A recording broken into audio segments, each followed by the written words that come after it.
How do you know when your baby needs to go potty? Is this something you should even pay attention to? What would it take to help your child become toilet independent and ditch diapers forever, potentially 2 or more years sooner than their traditionally diaper-trained peers? If you're expecting a child or fed up with blowouts and blasting through 8 to 12 diapers a day, you may be relieved to know that there is an easier, cheaper, and more sustainable alternative. Hello. Welcome back to the Architect's Kitchen, or welcome here if you're new. My name is Heather. I'm a full-time professional architect and mother of 2. I have a 2.5-year-old son and an 8-month-old baby girl. This channel is where I share my love for natural health and sustainable living. Today, I'm going to be teaching you about how to know when your baby needs to go. If you're on the fence about trying elimination communication, or maybe you're pregnant, you're expecting a baby soon, or you just had a baby, now is a great time to learn about this and prepare yourself, or just to get started today, even if you haven't done this already with your child. It's best to start elimination communication with your baby when they are about newborn to 3 to 4 months. Your baby is most susceptible to be able to pick this up very easily when they're younger. So 0 to 3 months is a great time to get this started. You do not have to wait until the baby is older, as some people may have told you. So how do you know when your baby needs to go? Number 1 is research. You're going to want to research when your baby needs to pee or poop. And this is just all about observing.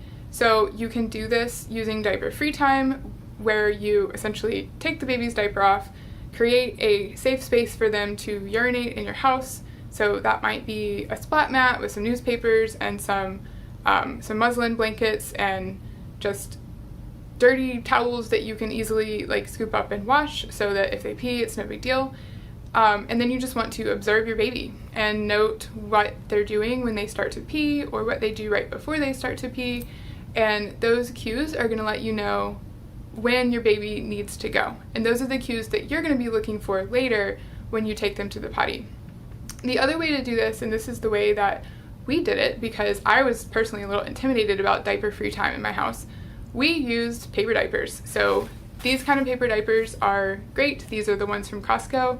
There's other ones like this. They are mostly white, not a whole lot of patterns, and they have a yellow stripe down the middle that turns blue when they're wet. So it's very easy to see when your baby is dry and when your baby has peed or pooped or has become wet.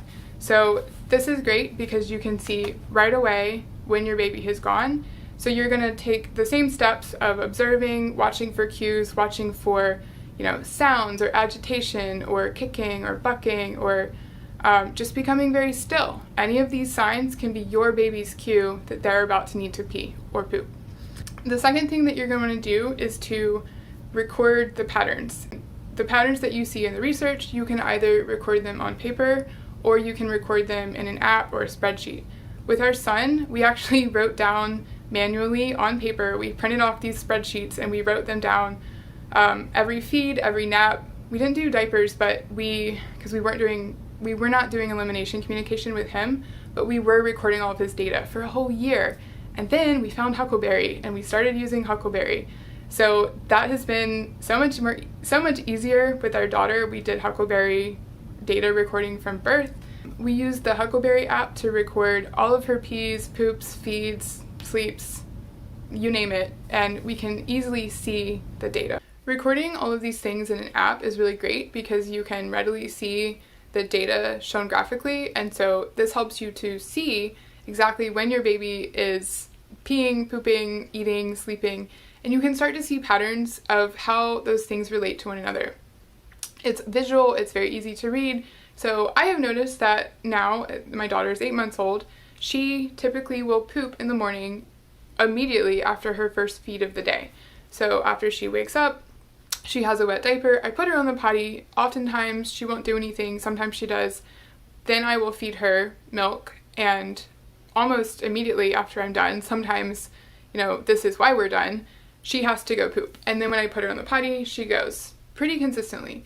So I know that I need to give her the opportunity to go immediately after that first feed of the day. And if I don't, she might go in her diaper. So I know that that's an important part of our morning routine, and I have to make sure that it happens. It also will typically happen after other feeds of the day, especially after dinner. She often poops after dinner. And so I am able to see very easily when to expect these things to happen and to make sure that I'm giving her the opportunity to go at that time. You're going to be more successful if you can expect and anticipate what your baby needs before they need it. And that way, if they're being very calm, they're playing, they're cool, you know they're fine, and then the next time they start to get fussy or agitated or loud, that's your cue that it's time to take them. It's the time that you expected them to have to go. So it's really helpful to use data to your advantage to anticipate your baby's needs. The third thing I wanted to mention is transitions. So you want to always give your baby an opportunity to go, even if this is sort of outside of their usual patterns, on ins and outs. Into the car seat, into the high chair, into bed for nap time or bedtime, out of bed, out of the high chair, out of the car seat, into the wrapper carrier, out of the wrapper carrier, ins and outs. You want to give your baby an opportunity to use the potty.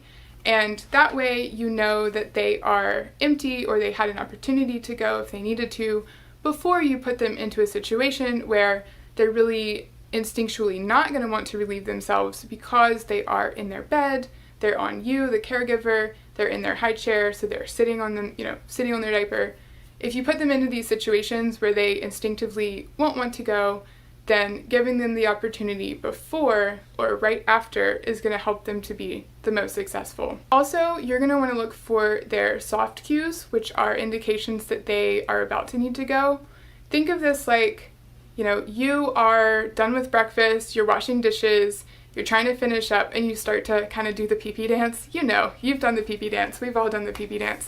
But you're not at the point where you have to go or you're going to have an accident, but you're starting to feel a little agitated and uncomfortable.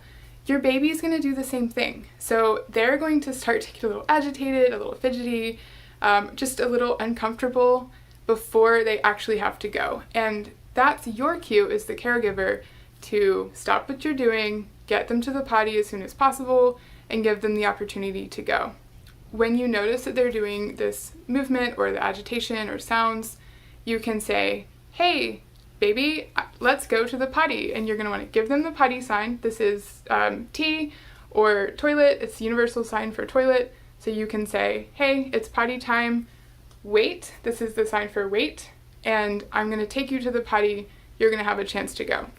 Or, whatever sign you want to say, whatever words you want to say, it's up to you and your family, how you want to communicate with them. Whatever you choose, pick it and be consistent. If you tell them, "Hey, it's potty time," every single time, guess what?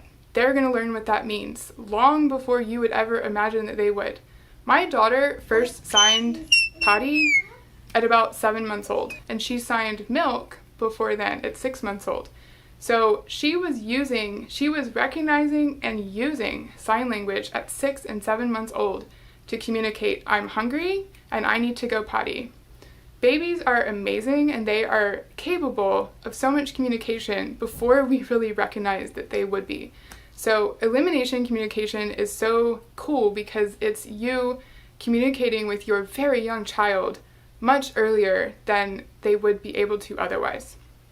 So be consistent, show them, whatever cue you're going to give them, tell them, "Hey, wait." They do have a little bit of control over their sphincter mechanisms early on, and so as they get older, it's easier for them to hold it a little bit. We're talking a few seconds to a minute or so. We're not talking like 5 to 10 minutes, but they can hold it long enough for you to get them from where they're playing in the living room or their high chair over to the potty station. You're also going to want to pay attention to hard cues. So if a soft cue is kind of the indication that, "Hey, I need to pee soon," a hard cue is, "It is coming now."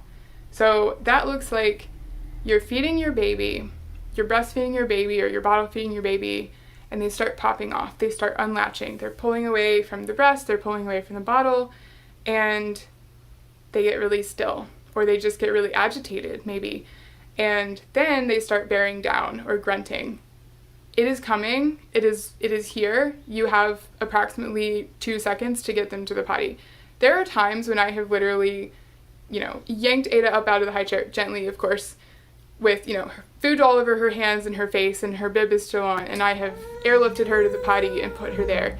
and she's made it, and she's kept her diaper dry, and she gets all of her poop into the potty, and it comes pretty immediately after I set her there. So you really have to be paying close attention to catch, that kind of a cue where you've kind of missed all of the soft cues leading up to it, and then now it's here cue. So you are going to want to just pay close attention to your baby and be ready to stop what you're doing and jump up. Sometimes I get really frustrated when I say to other members of my family who may be taking care of my children, I'm doing something else and they're taking care of the baby, and I'll say, hey, it looks like Ada needs to go potty. And they say, okay, and don't do anything. It's like, no. I mean, like, now. Get her now. Now is the time to go. You do have to be a little bit on top of it to make this work, but if you are paying attention to the patterns and the soft cues, then you shouldn't be in a situation where it's really immediate like this all that often, but just something to be aware of. And finally, I want to share what I call the 4 P's of potty training: proximity, patterns, prepare, and practice. What does that mean? Proximity means being close to your baby, being physically close to your baby. That looks like wearing them in a sling or a wrap or a carrier. That looks like breastfeeding or co-sleeping or just sitting next to them on the floor. Being physically close to your baby so that you're immediately aware when they start to get agitated and uncomfortable, and you can respond accordingly. Patterns. We talked about this already. We talked about patterns, we talked about observing patterns and data and making note. This allows you to anticipate when your baby needs to go, which is going to make you more successful in the long run, because ultimately their success at potty training is about your success at listening and being mindful to the cues that they're giving you. Third, we have prepare, and this means preparing the environment.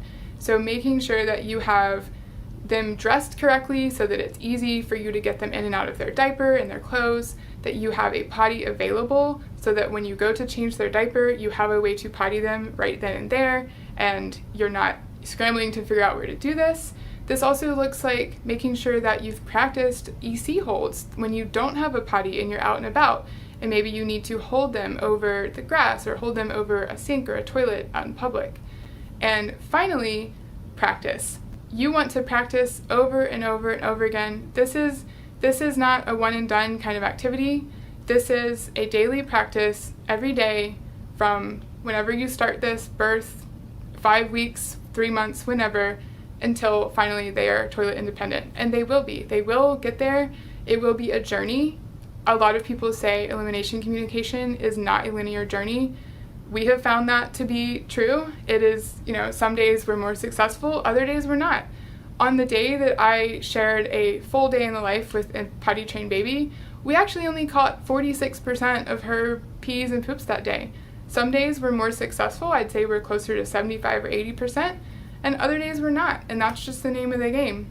It's a practice. I will compare this to yoga. I love to go to yoga, and I go every week, and some days, some weeks, I'm really feeling it. I'm feeling good. I'm better than others. I can do more. And other weeks, I'm just trying to make it through the practice and not have to leave the room and not have to sit out an asana. So practice, practice, practice. You will get better at reading your baby. You will get better at knowing what to do, feeling comfortable with it, knowing how to handle it when you are out in public or at a friend's house or a family member's house, or maybe another caregiver is taking care of your baby. It's a practice, it's a journey, and you're gonna miss a whole bunch, and that's okay. And give yourself grace. Know that you are doing an amazing job of just showing up for your baby and choosing to even try this, choosing to have that mindful connection with your baby and giving them the opportunity to become an independent, toilet-trained child much, much earlier than they would otherwise. The dignity that they're gonna have as a toilet-independent toddler is worth all of the diapers that you're saving, all the diapers that you didn't save. It doesn't matter. It's really about the connection you're going to have with your child and the confidence that they're going to have because you're doing this with them early. Throw expectations out the window, do your best, and I wish you all the best in your journey with elimination communication. I hope that this video was really helpful for you and that you feel more confident moving forward. If you liked it, please hit the like button and subscribe for more videos. I will see you in the next one.